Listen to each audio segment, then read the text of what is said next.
జలహారతి ద్వారా ప్రతి ఎకరాకు నీళ్ళు ఇచ్చి తెలుగు ప్రజల రుణం తీర్చుకునే విధంగా తీర్మానాన్ని పాస్ చేయడమే కాకుండా ఆచరణ చేస్తాం.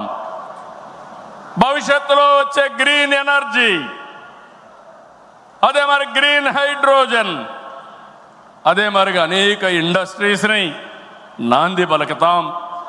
అదే మరిగా ఎక్కడికక్కడ ఏవైతే లాజిస్టిక్స్ ఉన్నాయో రోడ్లు కానీ, రైల్వే కానీ, పోర్ట్లు, ఎయిర్పోర్ట్లు కానీ, అదే మరిగా పోర్ట్లు కానీ, ఇంకో పక్క ఇన్లాండ్ వాటర్ వేస్ కానీ ఇవన్నీ చేసి ప్రపంచంలోనే లాజిస్టిక్స్ కాస్ట్ తగ్గే విధంగా మన ఆలోచనలు ఉంటాయని చెప్పి నేను మీకు తెలియజేస్తున్నా. ఇంకో పక్కన మీరు చూస్తే ఆ రోజు నేను హైటెక్ సిటీతో హైదరాబాద్లో ఐటీ ప్రారంభించాను. ఈ మహానాడు ద్వారా, క్వాంటమ్ వ్యాలీ ద్వారా ఆర్టిఫిషియల్ ఇంటెలిజెన్స్ కూడా ప్రాధాన్యత ఇచ్చి తెలుగు జాతిని ముందుకు నడిపిస్తామని చెప్పి నేను మీకు తెలియజేస్తున్నా. ఇంకో పక్కన ఇటీవలే స్వర్ణాంధ్ర విజన్ డాక్యుమెంట్ తయారు చేశాం. కేంద్రం ప్రధానమంత్రి గారి నాయకత్వంతో వికసిత్ భారత్ తయారు చేస్తే మన రాష్ట్రం విజన్ డాక్యుమెంట్ కింద స్వర్ణాంధ్ర 2047కి తీసుకొచ్చాం. మీరు ఒకసారి చూస్తే 2.4 ట్రిలియన్ యుఎస్ ఎకానమీ ధ్యేయంగా పెట్టుకుని ప్రతి ఒక్కరి ఆదాయం 55 లక్షల రూపాయలు ఉండేట్టుగా దాని కార్యక్రమం రూపకల్పన చేశాం. మన సంకల్పం ఒకటి, వెల్తీ, హెల్తీ, హ్యాపీ సొసైటీ మన విధానం. అందరికీ జీవన ప్రమాణాలు పెరగాలి, జీరో పావర్టీ మన సిద్ధాంతం.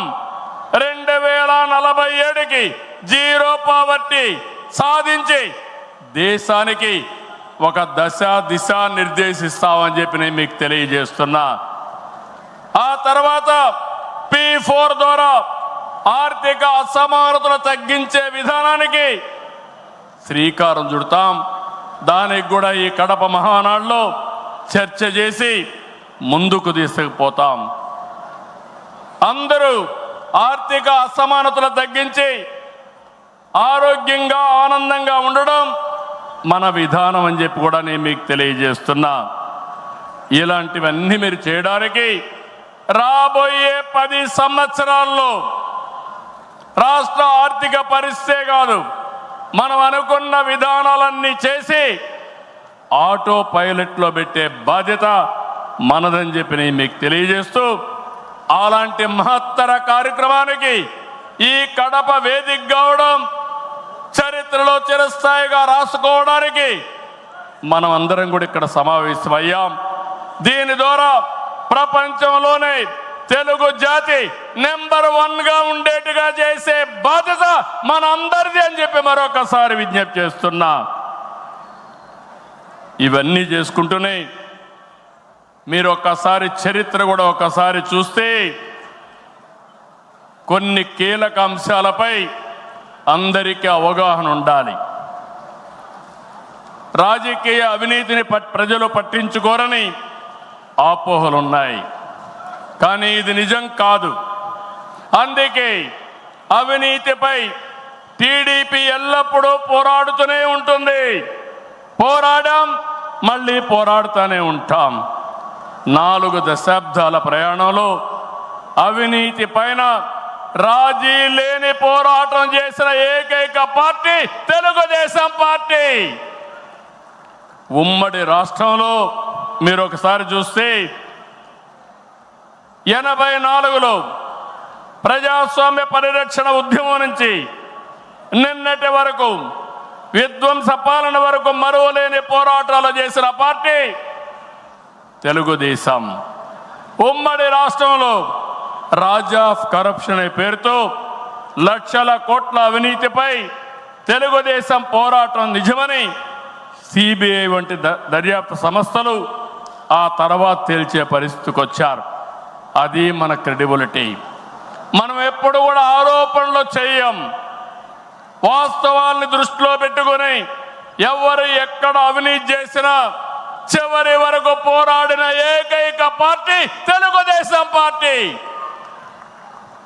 హైదరాబాద్లో ఔటర్ రింగ్ రోడ్డు కానీ, వ్యాన్పిక్ సిటీ కానీ, హిందూకి ఇచ్చిన భూములు కానీ, లేపాక్షి భూములు కానీ, ఇలాంటివన్నిటిపైన మనం పోరాడాం. దాని పర్యవసానం తర్వాత ఇన్వెస్టిగేషన్ ఏజెన్సీని ఒప్పుకునే పరిస్థితికి వచ్చారు.